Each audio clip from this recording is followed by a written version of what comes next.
Now, Sports Talk with Broads. Here's Hunter Brody. What is going on, everyone? Welcome to Sports Talk with Broads. We are broadcasting live from the Manscaped Man Cave. You get more than 20% off, considering it's the holidays. Go to manscaped.com. Check out their Black Friday deals. Use promo code BROD at checkout. I'm telling you, you are going to love the options and the packages that they put together for this holiday. Get it for a loved one. Get it for a family member. Get it for a brother. You name it. Manscaped.com, promo code BROD. A lot to get into. This Eagles season, this 2020 season, is very relatable to a drama. Degrassi, One Tree Hill, whatever. Name a drama. That's what this is like. Every day there's something new. They leave you with cliffhangers. Is Jason Peters going to play right guard, or is he going to pop up on the practice report late with toe turf? Is Opeta going to play? Is Stoutling claiming that this guy is playing outstanding football and beating out Nate Herbig? Oh, what's that? He's on the IR now? They're leaving you with these cliffhangers, and it's nonsense. Or, similar to Game of Thrones, they're dropping bombs on you. When you're watching Game of Thrones and you see someone's neck get sliced off within 3 seconds and you're thinking, this guy's an important role. You lean back and go, what the hell? That's how I feel about this Jeffrey Lurie report from Jeff McLane of the Inquirer. I feel that way. The what the hell moment. It's a big deal. From the surface, you might think, okay, so the owner's frustrated. They're 3-6-1. This team is headed in the wrong direction. So what? So the owner is mad. Good, I want him to be mad. That's the surface. There's more to it. This guy does not miss Eagles games, okay? The passion that we have as a fan base, he has the same passion and love for this team. Now, a team spokesperson is claiming that because he was seeing his mother on Thanksgiving, he wanted to take precautionary measures. What that is a lie. What that is a joke. That's not true. This guy does not miss games. Okay? And I'm not pretending like COVID's not a thing, and I'm not pretending like he doesn't care about his family. I'm not making it seem that way at all. But what I know and what I'm hearing and what I'm seeing in these reports from people who have been covering the team for quite some time is there is way more to this than just, hey, my mother is older and I want to make sure we are safe for the holidays, okay? Because there are sources, Jeff McLane sources, claiming that there have been practices where Jeffrey Lurie left in disgust. So add that to the equation. This has become a nightmare. This has become drama-filled. And it is showing on the field. This organization is dysfunctional as hell. And a part of me loves the fact, see, this is where I'm at right now. I'm torn. I'm in the middle because some of me loves it. Good. Hold Doug accountable. Hold Howie accountable. At the same time, hold yourself accountable. I like that he's pissed off. I want him to acknowledge that this is not okay. This is not a 7-9 season, an 8-8 season, an underwhelming season to a minor degree. This is an epic collapse, and you don't see a future with the people in place. With the top dogs in place, you don't see a path where it makes sense. This is going so deep in the wrong direction. So I want you to recognize that as an owner. But I also want you to take some accountability. This isn't all on Doug Peterson. I'll raise my hand right now and say that every single damn day, I can't stand thinking about Doug Peterson. He bothers me to no end this season. I feel he has lost an insane amount of brain cells since 2017. He does things that doesn't make sense. So I have really voiced my opinion on Doug Peterson throughout the last handful of weeks. But this is not all on Doug Peterson. There have been plenty of reports about how Jeffrey Lurie had a huge impact on J.J. Arcega-Whiteside. When you look at Doug Peterson, does he even have power Oh, I want Micro to be here. Micro will be here. A day later, oh no, Micro's not going to be here. We're going in another direction. And here comes all these coaches. That comes from above Doug Peterson. And I thought this was so interesting.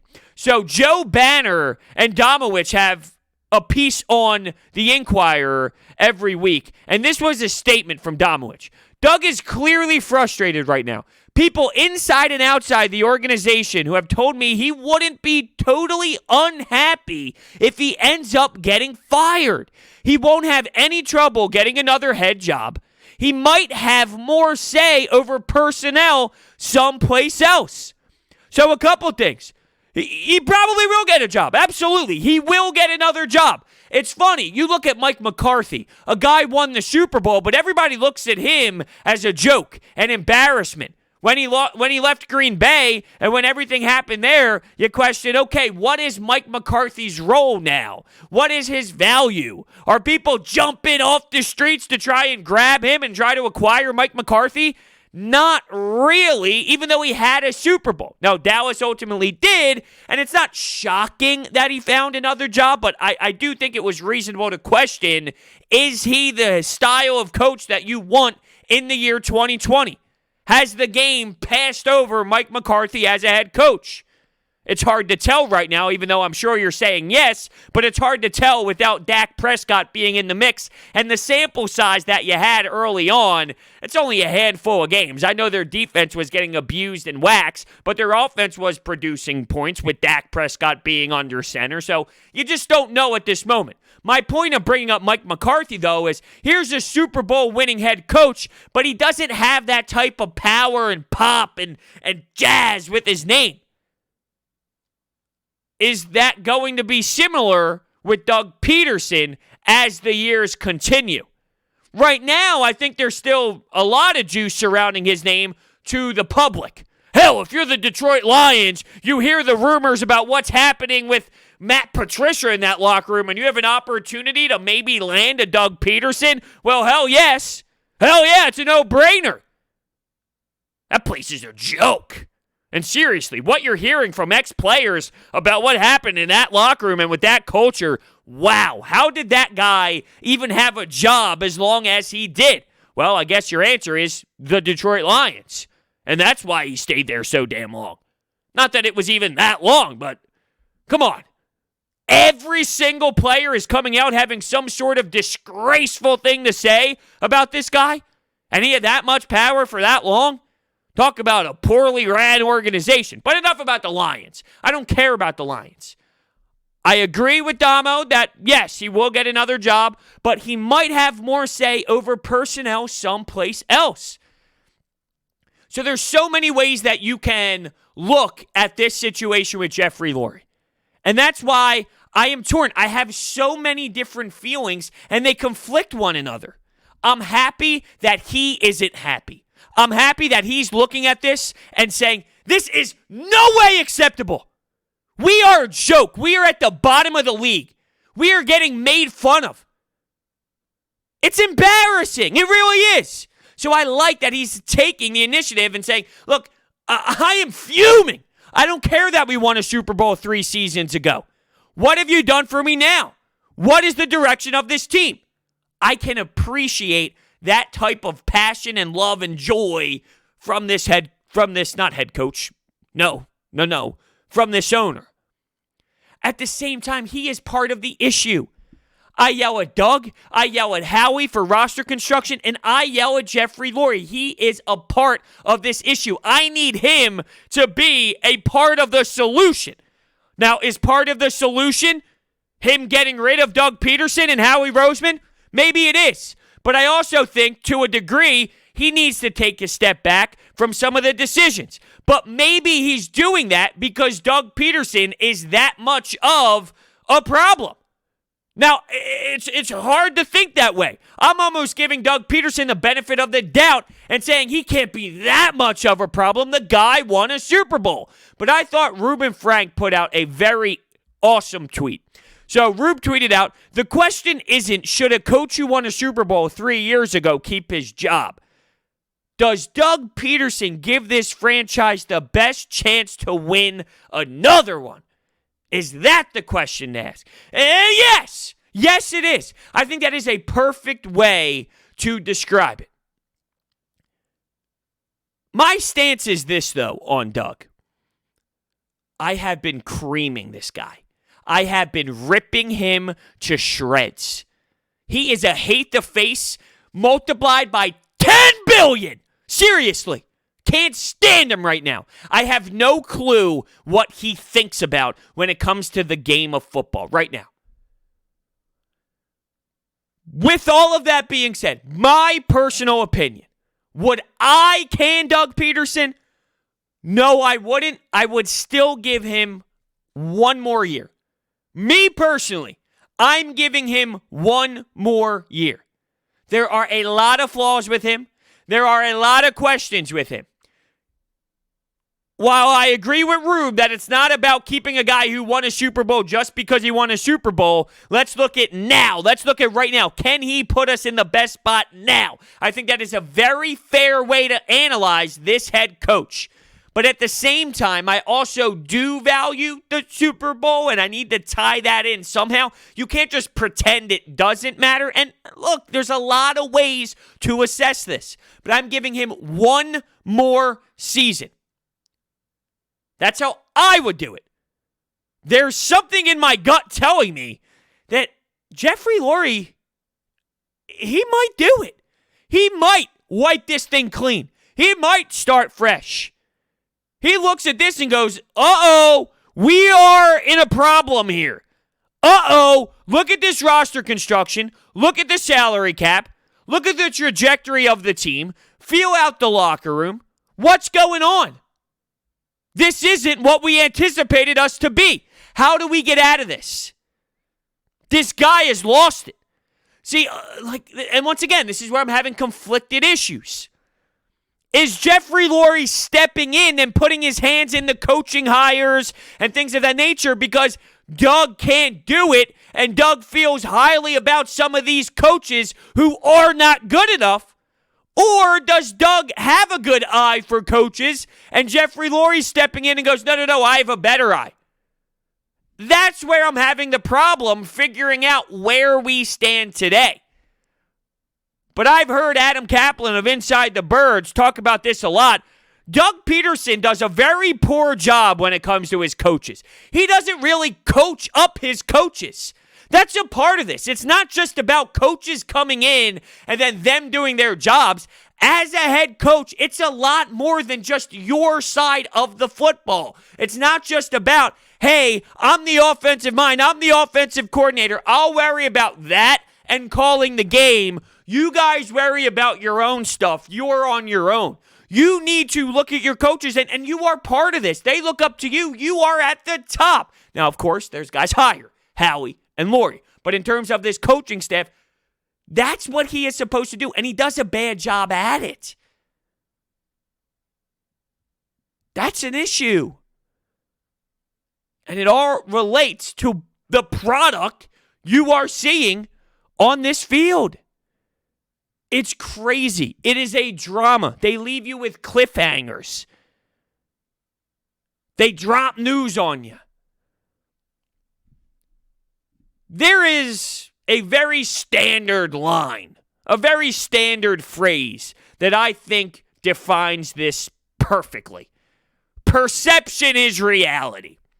Doug Peterson stuttering over his words, his horrendous press conferences, the weird injury report situation, the injuries in general, Carson Wentz's play.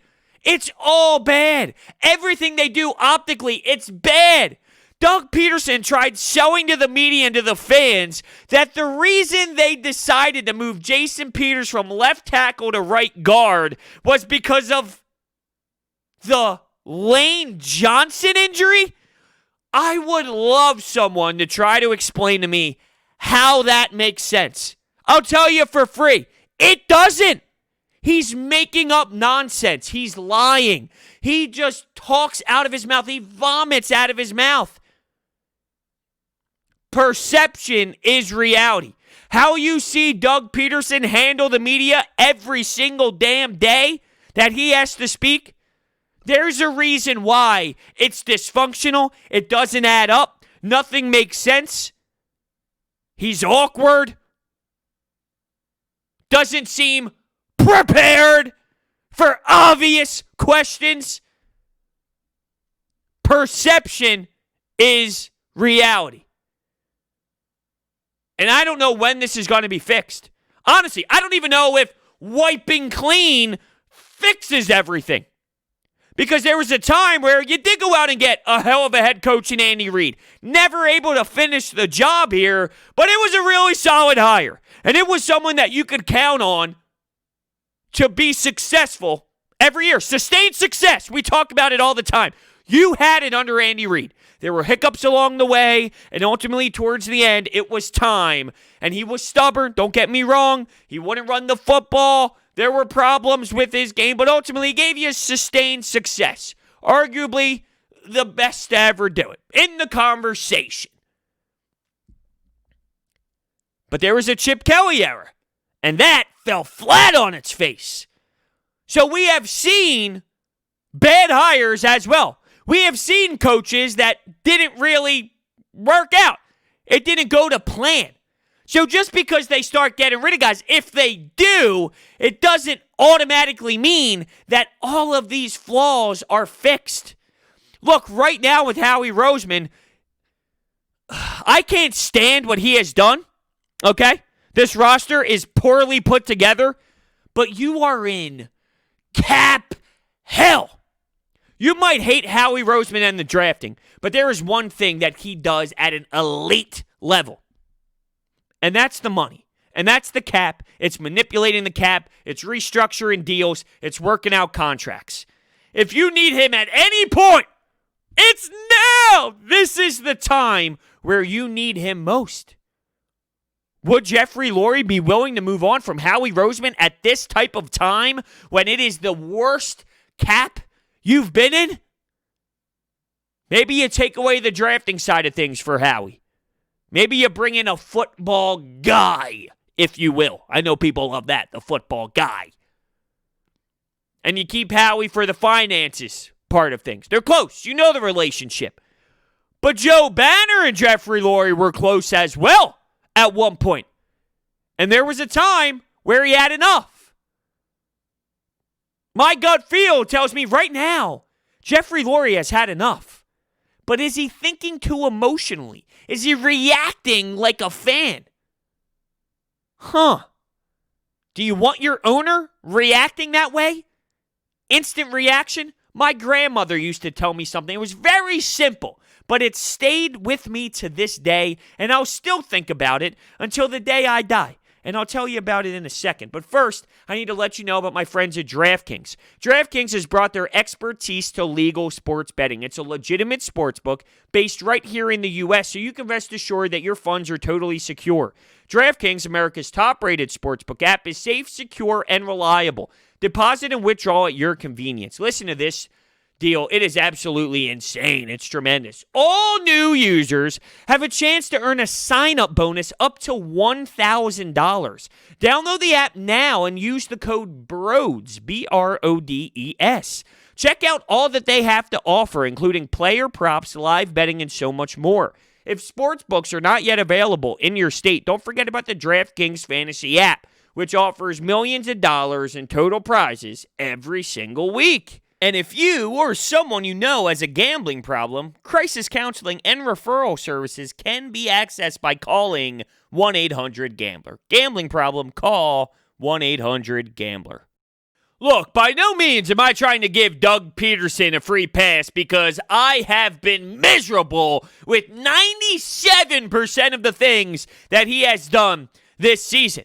But I see Alshon Jeffrey out there for a limited of snaps, but I see him out there, and then I hear Doug Peterson say, we're trying to implement Alshon Jeffrey more. We got to get him out there more. Who's making that type of decision? When I hear that, and I hear the Jason Peters news prior to the right guard move and him going on the practice report with the with the injury report with the toe turf. Why is he playing left tackle? Why is he playing left tackle? Well, him and Jeffrey Lurie, they have this type of relationship. When I tie that, and I tie J-Jaw, the news about Lurie picking him, and Jalen Hurts being drafted in the second round, when I hear all that and then hear Damo mention that he might have more say over personnel someplace else, is there a bigger issue that starts with the owner? Or is the owner doing this because Doug Peterson flat out can't, and he's that bad, and he's that awful? I can't stand that I go down this road, but I can't help this is the way that I feel. In 2017, it just felt right. It felt like the football gods gave the Eagles everything they possibly needed for them to win a championship. It was their year. It was inevitable. They had it. They had the magic touch. They had the magic flow. Was it Doug Peterson, or was it just the right year for the team? And I hate that I feel that way, because I don't like taking away something so big and so crucial to somebody's legacy, to somebody's record books. Doug Peterson won that Super Bowl. They had injuries. They had a backup quarterback. They had to find a way to mold an offense to him. Crazy they could do it then and can't do it now, but they had to do that season. They had Vitae in the mix, playing left tackle when your Hall of Fame left tackle at the time goes down. Injuries on the defensive side of the ball. So much happened, and they won it. So I'm not trying to take that away from anyone, but man, was that just the football god saying, here you go, Eagles. You've been here before. Donovan McNabb threw up in his helmet. They couldn't get the job done. This is your season. This is it. Here you go. Have it. Because what I've seen out of Doug Peterson since then, not good enough. Not good. Some are happy with 9-7. And I did a little research because Mike Gill and I were going back and forth on the Sports Bash on 97.3 ESPN, and he's okay with 9-7 because it gets into the playoffs. And when we look deeper and we dove into numbers, 9-7 gets you into the playoffs more than I thought it would. I was a little shocked by the numbers when we looked up 9-7 over the last handful of seasons. You're getting in the playoffs more times than you think you would. So with that, it's like, okay, are you okay with 9-7 if it gets you in? And I'm not. I'm not okay with 9-7 football. That's one game over 500. I need more. Now, I've been a Carson Wentz supporter, and I haven't mentioned Carson Wentz really to this point, which is crazy because he has been pathetic as well. If I'm going to shred Doug P for 7-9, 9-7, 9-7, and now 3-6-1 outside of the Super Bowl year, Carson Wentz is packaged up with Doug Peterson. Some of those wins during those back half runs, Nick Foles was in the mix. Carson Wentz is packaged together with Doug. And Chris Long even stated in his podcast that Jeffrey Lurie loves this quarterback. Jeffrey Lurie is really in with Carson Wentz. So that's something else that I wonder about, and it's in the back of my head when I think about changes and what can happen and what road they can go down if they decide to make change. It's probably going to be the coaching staff. I just wonder, is it just going to be Doug and how he stays? What's Jim Schwartz in this? Because I don't even think Jim Schwartz is the problem. You hand Jim Schwartz better talent, you'll get better production. I don't think Jim Schwartz is the issue at all. He is just very flawed in an entire position at linebacker, on outside corner, at safety, to be fair. Jalen Mills playing safety. I mean, that's not good enough. You got stuff missing. You give him better talent, you're going to get better production. And at times, you can argue for what you have, you're not even doing that bad. You have average, you're getting average. What else do you want? That's what you have. So when you shut down the Cleveland Browns for the first half in their run game, and you barely have Kareem Hunt doing anything, you're exceeding expectations. With what linebacking core? Right? Something's telling me, though, change will happen if this continues for the next 6 football games. And I question, when you look at Seattle, Green Bay, New Orleans, Arizona, Washington, Dallas, it's not exactly in that order. I think Washington ends the season. Dallas is before that. Regardless, it doesn't matter the order I said it in. I question what record would keep Doug P. 0-6? No. 1-5? No. 2-4? No. Would 3-3 do it? Would 3-3 down this back stretch change the mentality of the owner? But the fact that he's not even going to games and he's leaving practices and leaving workouts with disgust, bad things are happening. Jeffrey Lurie's been around for a long time, 94. He's seen Andy Reid, he's seen Chip Kelly, he's seen others. He has been around a lot of football. For him to be this mad and this upset, something has to be happening behind closed doors. It seems too crazy for Lurie to just be losing his mind to this degree. We've heard that the practice habits have been poor. Brandon Graham even came out and stated, it's been bad. What you've seen in practice, you're seeing in games. So who does that fall on? It falls on the head coach, no matter what side of the football it's on. Whether it's jumping off sides on the defensive line, which we've seen a handful of times, you name it. Wherever it's coming from, poor tackling, it falls on the head coach. Now, I mentioned something that my grandmother used to tell me, and I'm tying this to Jeffrey Lurie's reactions. Very simple, 2 words. Might sound silly, but to me, I tie this together. I can find a way to make this a combination. Here's the 2 words. Think first. Simple. Think first. I would always hear that when I was younger, when I was a child, when I was a baby. Think first. Jeffrey Lurie is very, very upset right now. And it seems like there's a lot of emotion boiling through his body. All I ask Jeffrey Lurie is to think first. And I feel, which is crazy, with Doug, he deserves 1 more year. 1 more year. Now, I'm not going to cry if Lurie decides to put the axe down and make some moves. There's no way in hell I'll be upset. I feel that there are better options than Doug, even though I don't think that Doug is this bad. There's just no way he has fallen off to this degree. Just like Carson. There's no way Carson has fallen off to this degree. There's no way Doug has fallen off. There's just no way. How? How could he possibly have fallen off?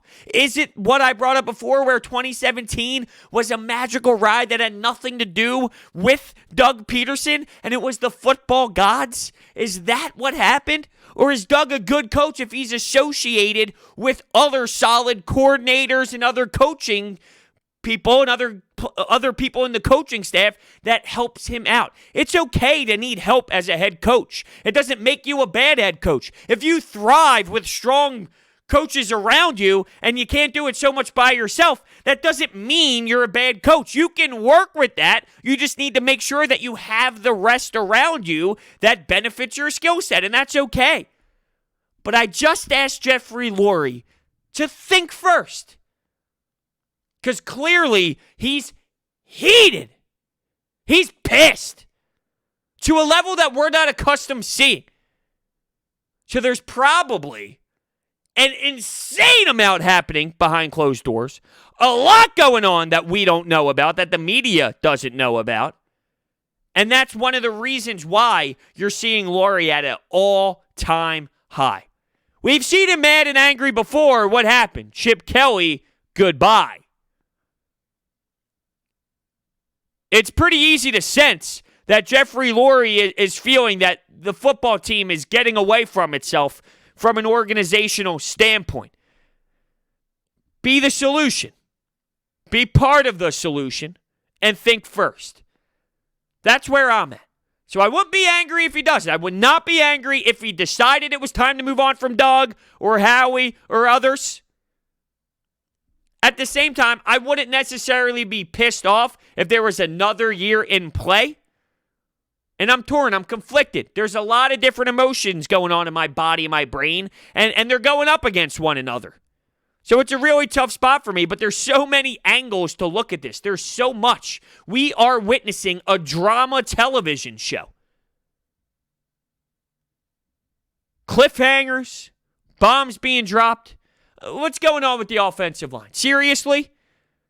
First off, I respect Stoutland. He's done a fantastic job with this offensive line. All these guys get brought in, and they go in there. There's a few that fall on their face, but there's a lot of guys. Jack Driscoll, a rookie.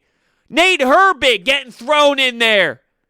Vaitai, where he was drafted. Sayamalu stepped up to the plate after he was drafted. Like, all these guys, for the most part, a high percentage of the offensive linemen, you can rip their drafting at wide receiver, cornerback. Their O-line and the way that they draft. Mailata, he's arguably going to be your left tackle of the future. He's going to be in a battle with your first-round pick for the guy. This guy was a seventh-round draft pick. They do a good job in that area. I respect Stoutland. For him to bring up what he did in that Zoom conference about Opeta and him being outstanding and outbeating Herbig. What am I missing? Am I missing something? I was stunned with that. But then he gets thrown on the IR. I bet you don't see Jason Peters play at right guard. I seriously don't know if you will. Which would be hilarious. You can't make this up. It's a nightmare. It's unfortunate it's not a comedy. It's not a comedy drama. Unless some of you are laughing of pain. Maybe some are. Maybe this is a comedy drama to some. I wish it was action. In action! Why do I say that? Because I want action on Sunday. Action that makes sense. Action that I can watch and be entertained by. Not garbage. Unfortunately, we're getting garbage. But you don't get garbage at Orbit Energy and Power. You get best-in-class work. With over 20 years of experience in the solar industry, Orbit Energy and Power is home to your solar experts in residential and commercial projects. They are dedicated to making sure your project is completed easily and properly by using high-quality materials and trained professionals to get the job done right. Their solar program helps eliminate your electric bill completely by offering flexible financing solutions such as $0 down. They also provide water purification systems, backup energy services, battery storage, tree removals, electrical upgrades, you name it. If you need help with your home and you need to make improvements to your home, Orbit Energy and Power is the place to go. Their information is down below in the description. They've done all my work. A+. A+. So that's where we're at right now. It sucks. It really does. Enjoy the football on Sunday and mentally prepare for a really ugly performance on Monday. That's all I got for you. Oh, yeah, by the way, make sure you leave your message on the Anytime Hotline. Phone number, 856-442-9805. We will be putting out a preview podcast for Monday's game. Whether I do it Sunday or Monday early morning, that is. I don't know exactly when I'm going to do it, but get your phone calls in. The Anytime Hotline already has a bunch, but I want your voice to be heard. Preview the game. How do you feel going into this game? You could even mention this Jeffrey Lurie nonsense if you want as well. And then Howie, Doug, anywhere you want to take this Eagles conversation, make sure you do that. Look into the game on Monday night. Call in. Leave your thoughts. I'll also play it on 97.3 ESPN as well. So pick up that damn phone. Thank you all so much for listening, and I will see you next time.